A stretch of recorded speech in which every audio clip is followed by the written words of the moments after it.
Bertemu kembali, mengubah nasib komuniti memerlukan iltizam jitu dan juga penyertaan dalam peringkat pembuatan dasar adalah antara cara terbaik untuk memenuhi visi tersebut. Itu antara perkongsian Menteri Luar Australia, Senator Penny Wong kepada Astro AWANI dalam temu bual eksklusif program Consider This. Lahir di Sabah sebelum hijrah ke Australia, Penny yakin inklusiviti dalam kerajaan Australia kini bakal mengangkat lagi martabat negara itu. For me, I did want to contribute to a better world and a better community, and politics was the way I wanted to do that work. And I did think about doing other things. I originally enrolled in medicine because that's what Chinese girls do, isn't it? You do maths, physics, chemistry, and you enroll in medicine. And I was like, I don't like blood, so this is a bad idea. But I had wanted to be. To work for Médecins Sans Frontières, so to sort of contribute in that way. And so I suppose for me, politics ultimately is about the sort of community and nation you want to live in. And in this job, the privilege is you also get to contribute to the sort of world you live in. Bagi Penny, perjalanan menyertai politik di Australia adalah tempoh yang panjang dengan onak liku yang besar khususnya untuk seorang ahli politik dengan latar berbeza dari kelaziman. Namun tekad mengubah komuniti membuatkan beliau cekal menyertai politik Australia dan dalam pilihan raya terbaru ini, beliau dilantik menjadi Menteri Luar. So what I've observed, because I went into politics quite young, is that it took a long time for more people who looked like me or came from my sort of background to be represented in Parliament. But I think we might have, we're getting there. The last election from the Labor Party saw so many, particularly women, but not only, people from migrant backgrounds, immigrant backgrounds into the Parliament. So I'm really proud of that.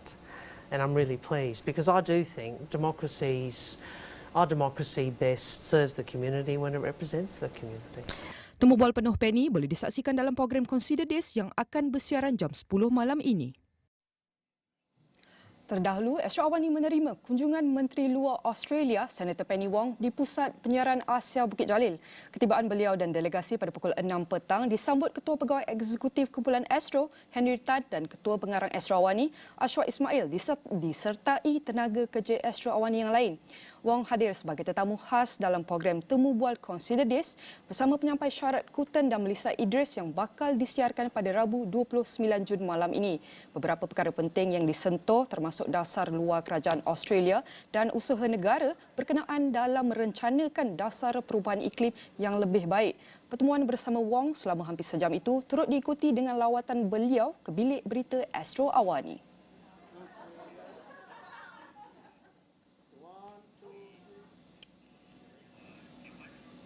Dan dalam sidang media bersama Menteri Luar Malaysia Datuk Seri Saifuddin Abdullah di Putrajaya pada Selasa, Penny berkata Australia memberi jaminan akan terus menjadi pembekal makanan kepada Malaysia berikutan gangguan rantaian bekalan global susulan perang Rusia-Ukraine. Menurutnya, ia selari dengan komitmen di bawah pentadbiran baharu Perdana Menteri Anthony Albanese dalam usaha memberikan respons terhadap isu di peringkat global.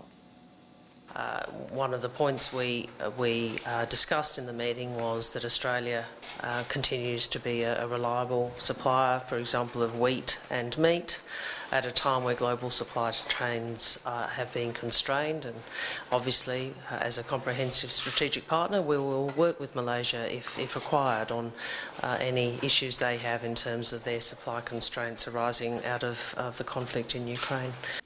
Beliau menambah kerajaan Australia juga komited kepada pemusatan ASEAN dan bersedia untuk bekerjasama ke arah keamanan, kestabilan dan kemakmuran rantau itu.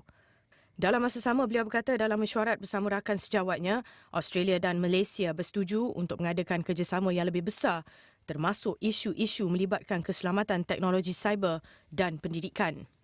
Senator Penny tiba di Malaysia bagi lawatan kerja 3 hari dalam usaha mengukuhkan lagi hubungan erat yang telah lama terjalin antara Malaysia dan Australia sebagai rakan kongsi strategik komprehensif. Beliau turut dijadual mengadakan pertemuan secara berasingan dengan Menteri Kanan Perdagangan Antarabangsa dan Industri Datuk Seri Muhammad Azmin Ali dan Menteri Kanan Pertahanan Datuk Seri Hishamuddin Tun Hussein. Alright, Wall Street closed sharply lower in a broad sell-off on Tuesday as dire consumer confidence data dampened investors' optimism and fueled worries over recession and the looming earnings season.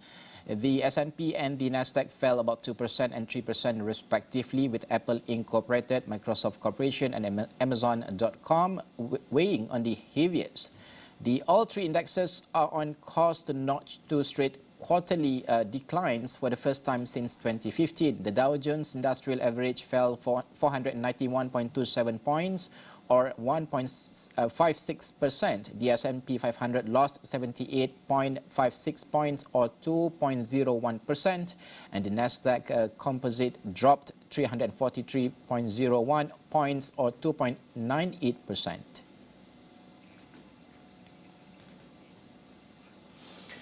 Meanwhile, oil prices settled higher for a third day as major producers Saudi Arabia and the United Arab Emirates looked unlikely to be able to boost output significantly, while Western governments agreed to explore ways to cap the price of Russian oil.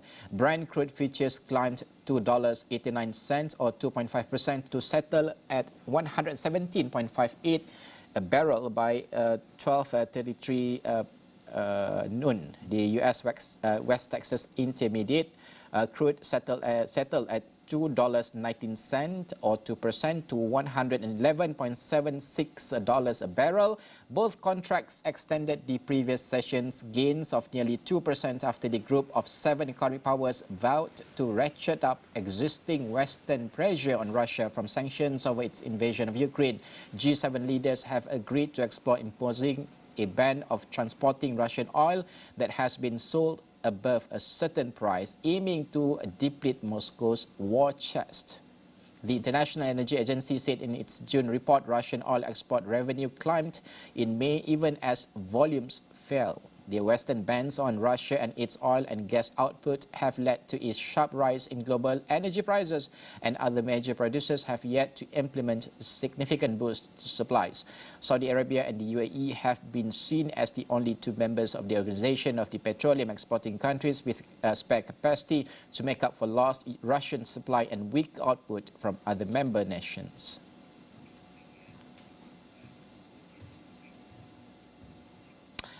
Haris, ada angka terkini untuk pasaran antarabangsa di Amerika Syarikat dan juga beberapa angka lainnya penting. Ya, Najib, sudah tentu kalau kita nak meneliti lautan merah sebenarnya melitupi skrin hari ini, kerana kalau kita lihat Dow Jones sebenarnya turun 491.27 iaitu sekitar 1.56%, dan Nasdaq juga turut menunjukkan penurunan negatif 343.01 iaitu 2.98%. Selain daripada itu, S&P 500 juga turut menunjukkan penurunan negatif 7.56 iaitu bersamaan dengan 2.01% perubahannya. Dan kita nak menelitikan kepada antara saham-saham. Jika anda dapat lihat di skrin pada ketika ini, semuanya berwarna merah, sudah tentu melambangkan penutupan kepada ataupun sewaktu ditutup, dan ianya memberi cerminan kepada indeks harga pengguna yang dikeluarkan di Amerika Syarikat. Dan antara yang boleh kita lihat ataupun kita telitikan, Microsoft sebenarnya turun negatif 3.17%. Pesaing-pesaing yang lain seperti Adobe, Oracle juga turut menunjukkan penurunan. Amazon, eBay juga turut jatuh. Apple, jika kita telitikan Apple negatif 2.98%.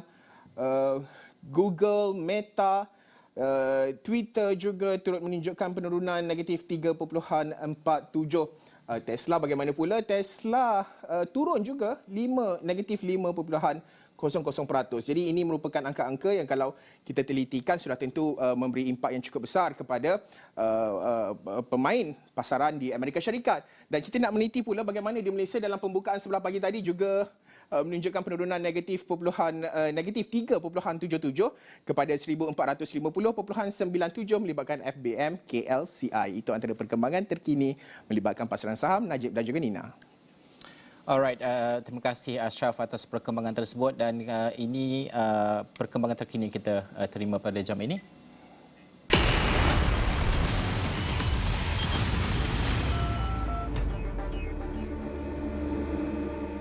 Baik, ini kenyataan yang kami terima dari MC berkaitan dengan satu penggabungan. Ini berkaitan dengan antara Celcom dan juga Digi. Kalau kita boleh bawakan kenyataan pada ketika ini, Suruhanjaya Komunikasi dan Multimedia Malaysia MC telah pun mengeluarkan notis tiada bantahan kepada cadangan penggabungan antara Digi.com Berhad dan Celcom Axiata Berhad yang melibatkan perniagaan Digi Telecommunications Senia Berhad dan juga Celcom secara kolektif dikenali sebagai pemohon.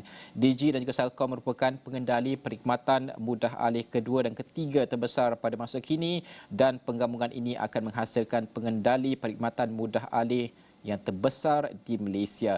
Pada 1 April 2022, MC telah mengeluarkan pernyataan isu kepada pemohon selaras dengan garis panduan penggabungan dan juga pengambil alihan M&A bertarikh 17 Mei 2019 untuk menangani kebimbangan bahawa penggabungan ini akan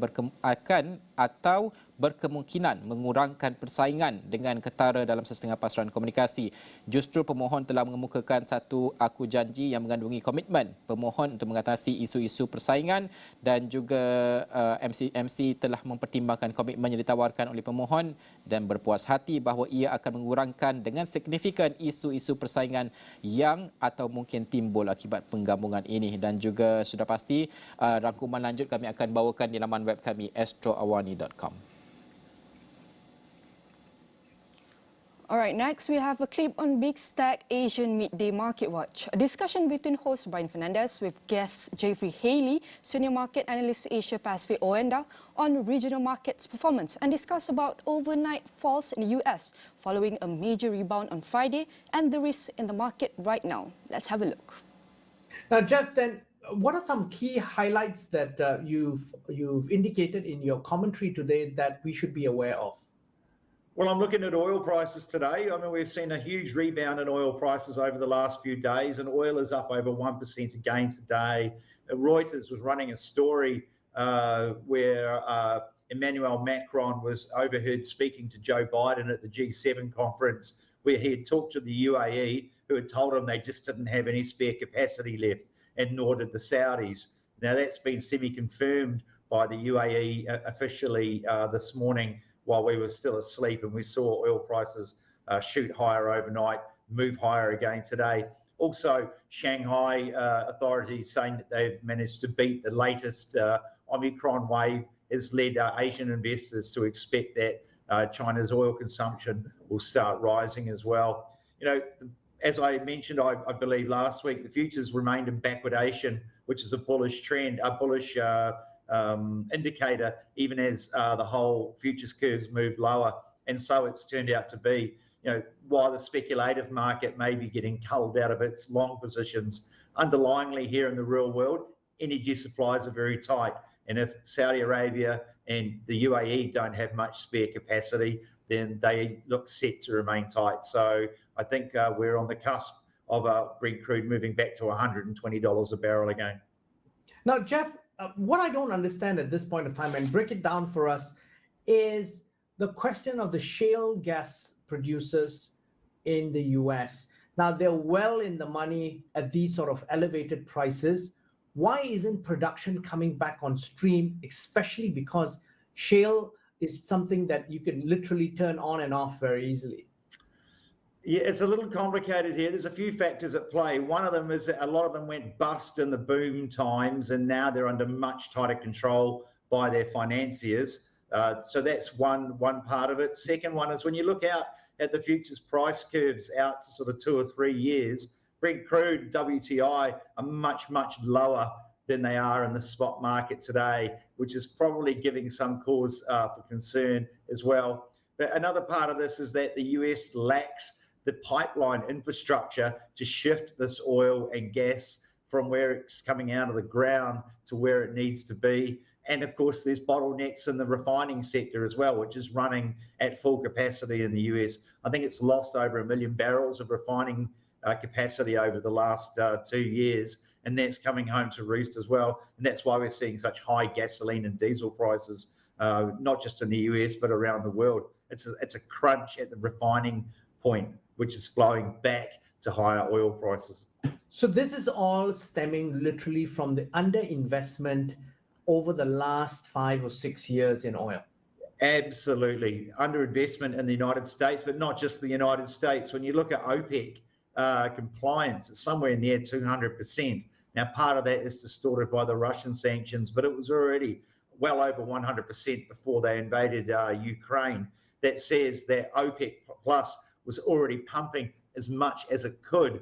And what we've seen there again is that a lot of these countries in the grouping can't even make their production quotas. And that all comes back to this underinvestment in oil infrastructure capacity.